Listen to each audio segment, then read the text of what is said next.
People ask me all the time, what is the secret to success? And I always tell them, well, the short version is, you got to have a 22-inch biceps. And you got to be able to kill predators with your bare hands. And of course, you got to have this charming Austrian accent. That's a given. The long version is that I actually always had 5 rules. You don't need to be a bodybuilding champion. You don't need to want to be an action hero or anything like that.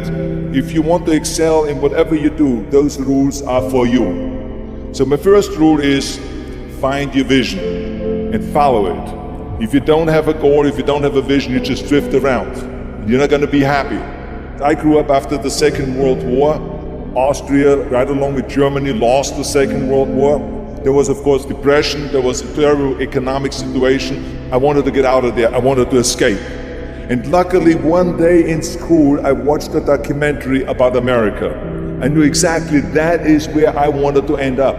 The question was just, how do I get there? How do I get to America? No one had the money to travel or anything. But one day, I was fortunate enough to see a bodybuilding magazine. And on the cover was this very muscular guy. Mr. Universe becomes Hercules star. His name was Reg Park.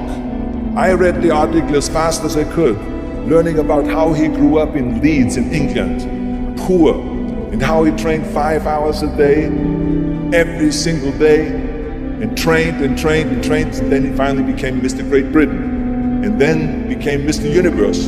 Then he won a second Mr. Universe title and a third Mr. Universe title, and then all of a sudden he landed in Rome in Cinecittà, doing Hercules movies. And as I read, I became more and more certain. I had that vision very clearly laid out, to be a champion on that same stage where he won the Mr. Universe, and then to move to America, then get into movies.